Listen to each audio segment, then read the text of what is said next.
3월 15일, 12월 28일.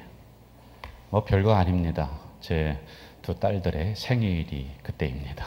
이 생일을 좀 건너뛰면은 어떻게 그럴 수가 있느냐고 저에게 굉장히 항의를 합니다. 그래서 저는 가정의 평화를 위해서 할 수만 있으면은 그 생일을 챙겨주는 편입니다. 어떤 심리학자가 왜 이렇게 사람들이 생일에 집착을 하는가? 남자들은 그렇지 않은 경우도 있습니다만은 보편적으로 어떤 기념일, 생일 이런 게 집착을 하는 경우가 있는데 심리학자가 이렇게 해석을 해드렸습니다.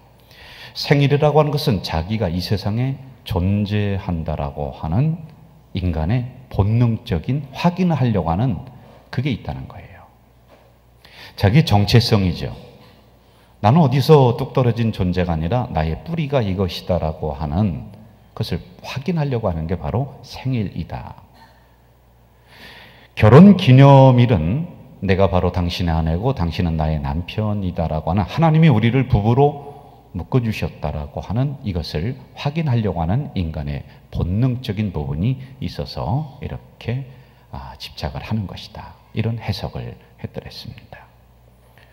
옛날에 미국에서는 노예들을 다루는 방법 중에 하나가 생일을 안 가르쳐줘요. 잊어버리게 합니다.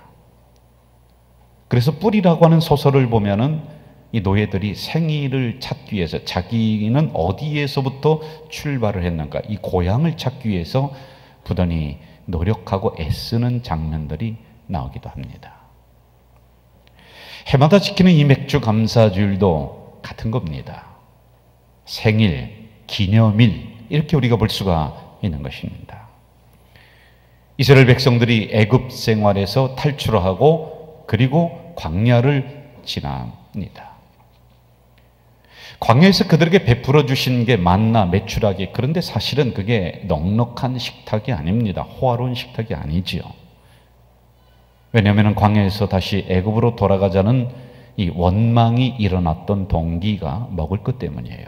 감자가 없다, 마늘이 없다, 부추가 먹고 싶다. 사소한 것들. 이것으로 반추해 보면은 그렇게 광야는 풍성한 식탁이 아니었다라고 하는 겁니다. 이렇게 절박한 상황 속에서 하나님은 맥주 감사절을 지키라 이 절기를 이 백성들에게 줍니다. 이 의미는 이렇습니다. 지금은 광야에서 너희들이 고생을 하고 있지만은 장차 너희들이 들어갈 가나안 땅, 축복의 땅이 있다. 이 고생이 다가 아니다라고 하는 의미입니다. 조금만 견디면은 축복의 땅으로 내가 너희들을 이끌 것이다. 거기에서 농사를 짓고는 첫 단을 가지고 내게로 와라. 이들이 마침내 광야를 거쳤습니다. 가나안 땅에 들어가서 자기의 노력과 땀과 그리고 자기들의 기술로 농사를 짓고는 그것을 하나님 앞에 첫 수확을 올려드렸던 절기가 맥주 감사절입니다. 그 감격과 은혜는 이루 말할 수가 없었을 것입니다. 지난 시간을 돌아보니 하나님의 40년 동안 지켜주신 은혜였습니다 라고 하는 동시에 앞으로의 미래도 좀 불안합니다. 하나님이 동일하게 지켜주실 것입니다 라고 하는 고백인 것입니다.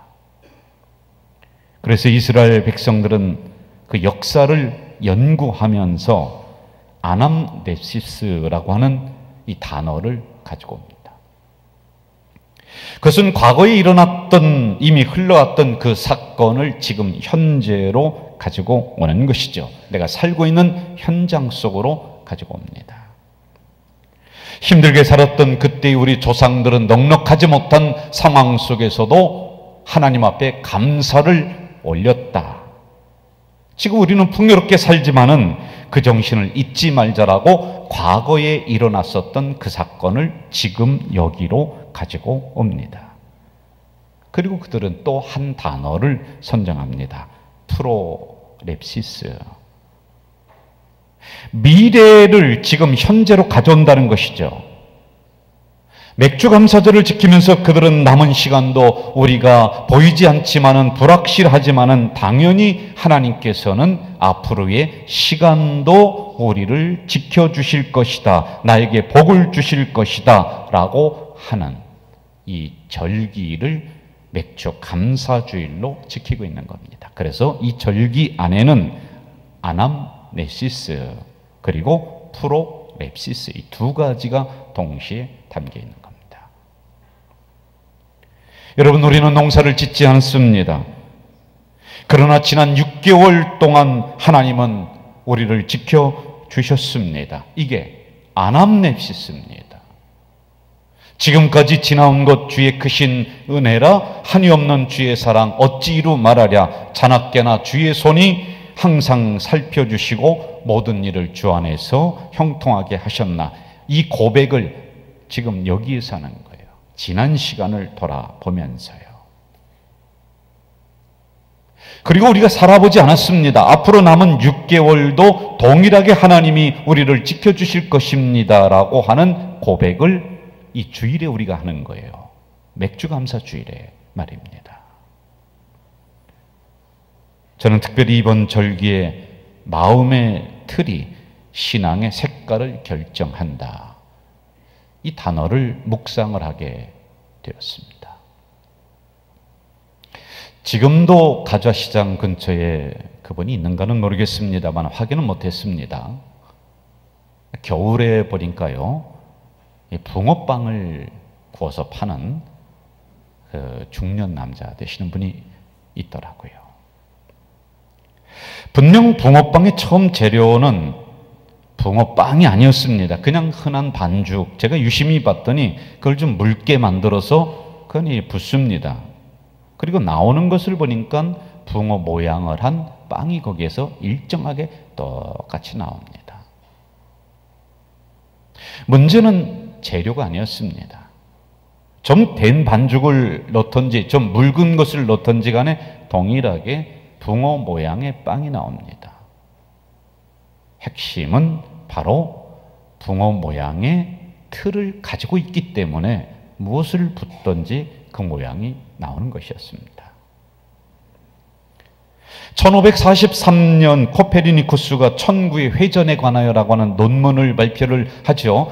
이것은 그동안에 1400년 동안에 가지고 있었던 천둥설, 그러니까 지구는 가만히 있고 모든 태양을 중심으로 모든 그 천체가 이 지구 주위를 돈다라고 하는 게 1400년 동안 있었던 걸 뒤집는 것이 바로 이 코페르니쿠스의 논문이었습니다. 못 받아들였죠.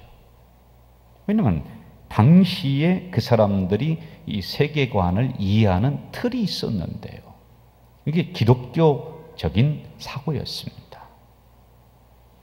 그러니까 교회에 반항한다. 그리고 교회에 저항한다. 그래서요, 거기에 동조하는 사람들을 잡아들입니다. 그리고 기어이 코페르니쿠스를 화형을 시켜버립니다. 이걸 뒤집는 이론이 나왔으니까 지금이야 뭐 당연한 뭐 지구가 돕니다라고 하지만은 그때 당시에는 그 사고의 틀로 딱 잡혀져 있었기 때문에 이러한 일이 일어났습니다. 이렇게 시대를 살아가면서 사물을 바라보는 틀, 이것을 패러다임, 뭐 이 단어를 알든지 모르든지 간에 우리는 보편적으로 이해하는 틀이 있다는 겁니다. 저는 영혼을 다루는 목사입니다. 수많은 사람들을 만나죠. 그런데 그 사람들마다 각자 자기들만의 신앙의 색깔이 고유하게 다 있어요. 그런데 좋은 색깔을 가지고 영혼의 질이 높은 사람이 누구냐? 많이 배우고 신학을 했고 그게 아닙니다. 그 입에서 감사가 나오냐 불평이 나오느냐 이걸 가지고 그분의 신앙의 색깔을 구분해 내기도 하더라고요. 제가요. 자녀가 뜻하지 않은 사고로 손가락 2개 반을 절단을 냈습니다. 그 권사님을 신방을 하면서 그 권사님에서 입에서 나오는 이야기를 한번 들어보시죠. 목사님, 손목이 아니고 팔이 아니고 손가락이라 그래도 다행이에요. 손가락 4개가 다 없어지면 어떻게 할 뻔했어요? 그것도 2개만 없어졌으니 그래도 감사해요. 분명 감당하기 어려운 불행한 사건이 그 권사님 속으로 들어왔습니다. 그런데 그 속에서 다시 나오는 것은 감사가 나오더라는 거예요. 반대인 경우도 종종 만납니다.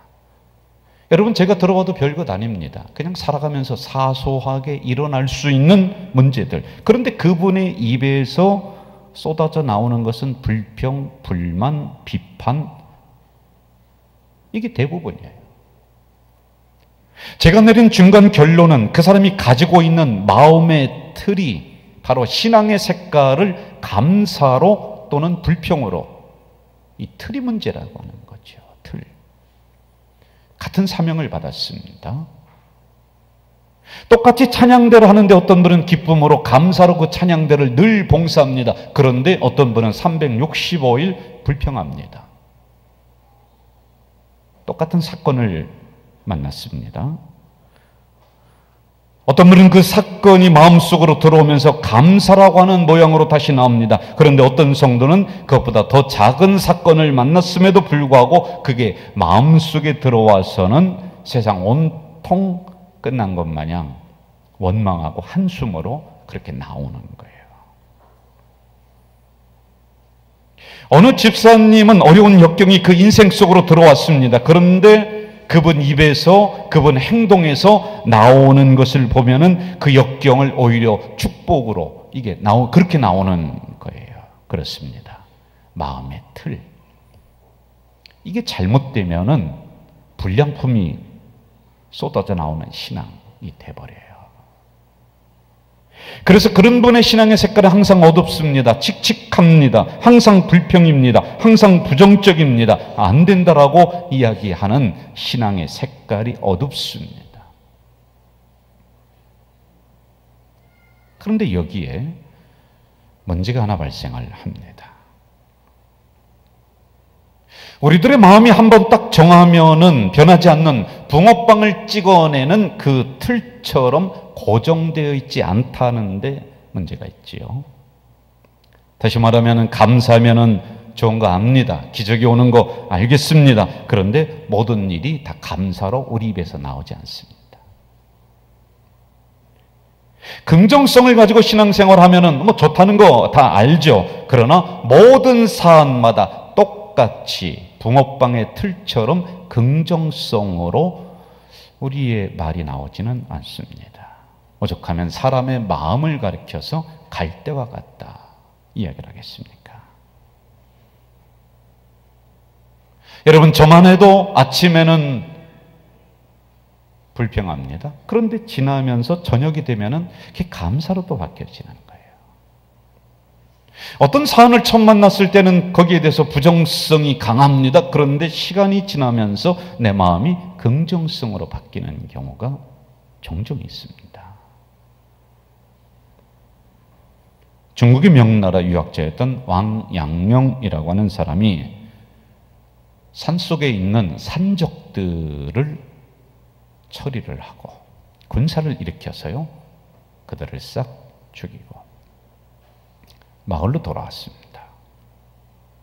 마을 사람들이 다 나와서 이 왕양명이라고 하는 사람을 축혀 세우면서 환영을 합니다. 그럴 때 그는 이런 말을 합니다. 산중 여파적이나 심중 난파적이다. 그러니까 산속에 있는 산적은 쉽게 물리치지만은 마음속에 있는 적은 물리치기가 어렵다. 마음이 문제라는 거예요. 그러므로 오늘 본문을 통하여 하나님은 이렇게 말씀하고 계십니다. 모든 지킬 만한 것 중에 더욱 내 마음을 지키라. 주석에서는 이렇게 해설을 하고 있습니다. 여러 가지 꼭 지켜야 될 것들이 많이 있지만은 그 중에 먼저 되고 우선되는 것은 당신의 마음을 지키십시오. 여러분, 마음에서 생각이 나옵니다. 생각을 통하여 말이 나오고 글이 나오고 행동이 나옵니다. 오늘 주신 짧은 이 본문 속에서 우리가 중요하게 여겨야 되는 단어, 지키라. 여러분, 지킨다라고 하는 것은 누가 대신해 주는 것이 아니라 내가 스스로 노력하고 연구해서 그것을 유지시키라 라고 하는 의미입니다. 데살로니가전서 5장 18절 보면은 범사에 감사라, 아주 유명한 말씀 있죠. 이 단어를 원어적으로 파고들다 보면 이런 내용이 있습니다. 내가 좋든지 싫든지 나쁘든지 또는 감사하든지 일이 잘 풀리든지 안 풀리든지 내 의지를 가지고 내 노력으로 감사를 선택하고 감사를 유지하라. 감사는 해도 되고 안 해도 되는 것이 아니라 하나님의 명령이기 때문에 힘들어도 우리는 감사로 결론이 나야 한다는 것입니다. 감사를 선택을 내가 해야 되고 그것을 지키려고 노력해야 된다는 것입니다. 세계적으로 존경을 받는 남아프리카의 전 대통령이었던 만델라, 27년 동안 감옥에 있습니다. 저 아프리카에 있는 감옥이 무슨 인권이 있습니까? 복지가 잘 돼 있습니까? 그렇지 않습니다. 거기에서 대개 3년에서 5년을 지나면은 모든 육체가 다 피폐가 되고 그리고 사람이 폐인이 돼서 나오는 그런 곳이랍니다. 그런데 27년 만에 나왔는데 건강하게 나왔어요. 특별히 그 사람 잘해준 것 없습니다. 그냥 똑같이 했습니다. 똑같은 감옥 생활이었습니다. 기자가 와서 물었습니다. 만델라 씨, 어떻게 27년 만에 나왔는데 이렇게 건강하실 수가 있습니까? 그러자 그는 이렇게 대답을 합니다. 나는 감옥에서 하나님께 늘 감사했습니다. 하늘을 보고도 감사했고 땅을 보고도 감사했고 음식 똑같이 주는데 다른 사람은 불평하지만은 나는 감사 기도하고 먹었습니다. 강제 노동을 할 때도 감사했습니다. 불평할 수 있는 상황이 있죠. 그러나 그는 의지적으로 자기가 일부러 감사를 선택을 했고 그 감사의 마음을 지키려고 노력을 했다는 것입니다. 그래서 하나님은 나에게 건강을 선물로 주셨습니다. 그리고 대통령이라고 하는 이 자리를 선물로 주셨다라고 하는 이 이야기를 합니다. 여러분, 본문은 감사와 불평이 혼재되어 있는, 그러니까 감사하다가 불평하고 불평하다 감사하는 게 내 마음에 왔다 갔다 하는 우리들을 향하여 다음과 같이 마음을 감사의 틀로 만들어라, 그리고 지키라, 세 가지를 말씀해 주고 있습니다. 첫째는 언어입니다. 24절, 구부러진 말을 내 입에서 버리며 삐뚤어진 말을 내 입술에서 멀리하라. 제가 감사절 때 한두 번 소개했던 책이 있습니다. 감사의 힘, 땡큐 파워라고 하는 이 책이 있는데요, 베스트셀러입니다. 이것을 쓴 저자는 미국의 아주 유명한 앵커입니다. 그분이 자기가 이렇게 성공을 할 수 있었던 이유를 어디에서 찾느냐 하면은 땡큐, 감사했다는 것입니다. 고맙습니다, 이 단어였다는 것입니다.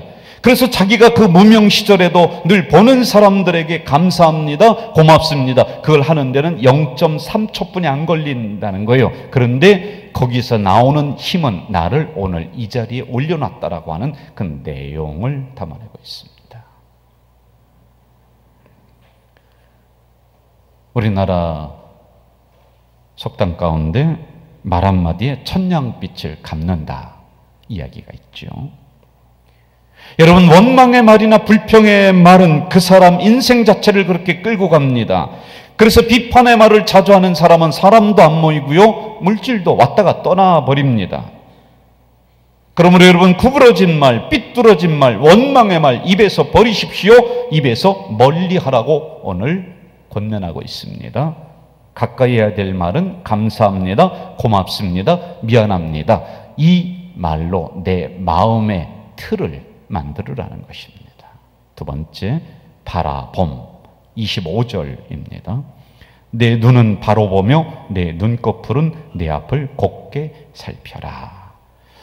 제가 여러분들에게 그림을 두 장면을 보여드리도록 하겠습니다. 한번 잘 보시기를 바랍니다. 그림이 나올 것입니다. 불을 꺼주셔야죠. 앞에 불도 꺼줘야죠. 여러분이 그림을 잘 보시기 바랍니다. 뭐가 보이십니까? 할아버지가 백발로 이렇게 있는 게 보여요. 근데 자세히 보시면은 이 안에 하얀 말이 보이고요. 그 말 위에 이렇게 올라타 있는 사람도 보이죠? 어떻습니까? 네, 그림 하나를 더 보시겠습니다. 뭐가 보이십니까? 아름다운 여인이 머리를 옆으로 치렁치렁 하고 있는 그런 사진. 그런데 또 자세히 보면은 말 두 마리가 힝 하면서 이렇게 서 있는, 그렇죠? 그리고 이것은 말 앞다리 이렇게 보이기도 합니다. 불을 켜주시죠. 국어 사전에 보면은 관점이라고 하는 단어가 나옵니다. 이 관점이라고 하는 것은 어떤 대상에 대해서 생각하는 나의 태도나 방향. 여러분, 불평의 관점으로 바라보면은 하나뿐이 보지 못합니다. 그 안에 숨겨진 또 다른 그림을 찾을 수가 없습니다. 고난 안에 어려움 안에 하나님은 분명히 또 다른 축복을 묻어두셨는데 불평의 눈으로는 그 놀라운 축복의 그림을 발견할 수가 없습니다. 그래서 잠언을 기록한 솔로몬 저자는 눈을 바로 보며 내 눈꺼풀을 내 앞에서 곧게 하라. 여러분 안에 일어난 사건을 불평의 눈으로 보지 마십시오. 감사의 틀로 보십시오. 그러면은 그 안에 숨겨진 축복의 그림을 발견할 줄로 믿습니다. 마지막 세 번째, 발, 우리의 행동입니다. 27절, 좌로나 우로나 치우치지 말고 내 발을 악에서 떠나게 하라. 우리의 발이 어느 곳을 향하느냐를 묻고 있습니다. 좌로나 우로나 치우치지 말라는 것은 여러분의 인생의 걸음이 하나님의 말씀을 바라보며 똑바로 걸어가고 그리고 축복의 상징인 성전을 향해야 된다는 경고의 말씀입니다. 이것으로 마음의 틀을 만들고 지키라라고 하는 것입니다. 여러분, 원망할 수 있습니다. 불평할 수 있습니다. 그러나 하나님을 믿는 여러분들은 마지막에 나오는 결론은, 결국에는 우리 입에서 나오는 것은 감사가 나와야 됩니다. 이 마음의 틀을 감사로 만들다 보면은, 그리고 유지하다 보면은 깨진 꿈이 들어가서는 다시 비전의 꿈으로 나오고요, 원망이 들어가서는 다시 감사로 나오고요, 불평이 들어가서는 다시 축복으로 나오는 겁니다. 감사하다고 당장 환경이 바뀌지는 않을 겁니다. 그러나 이것은 분명합니다. 감사는 불행을 멈추고 기적을 창조하는 은총의 도구입니다. 더 분명한 하나님의 약속의 말씀이 있습니다. 맥주절을 정말 감사로 지키는 성도들에게 하나님은 출애굽기 23장에서 맥주절 절기를 선포하시면서 5가지의 복을 묻어두셨습니다. 너희 양식과 물의 복을 내려주리라. 너희 중에 병을 제하여 주리라. 잉태치 못하는 자가 없도록 축복해 줄 것이다. 성도의 지경을 넓게 만든다. 우리의 땅, 기업, 건강을 뺏기지 않도록 보호해 준다. 성도 여러분, 마음의 틀을 감사의 틀로 만들겠습니까? 불평의 틀로 만들겠습니까? 그것은 바로 여러분의 몫입니다. 하나님 아버지, 지난 6개월 은혜 중에 지켰습니다. 이해할 수 없는 사건이 내 속에 들어와서 정말 내 입을 향해 나오는 것은, 내 행동을 향해 나오는 것은 그보다 더 큰 원망이 나와야 되지만은 이런저런 갈등을 겪으면서 결국에는 그래도 하나님 감사합니다 이렇게 나오게 하시니 정말로 감사를 올립니다. 우리의 마음의 틀이 불평의 틀이 아니라 감사의 틀이 될 수 있도록 인도해 주시옵소서. 예수님의 이름으로 기도하옵나이다. 아멘.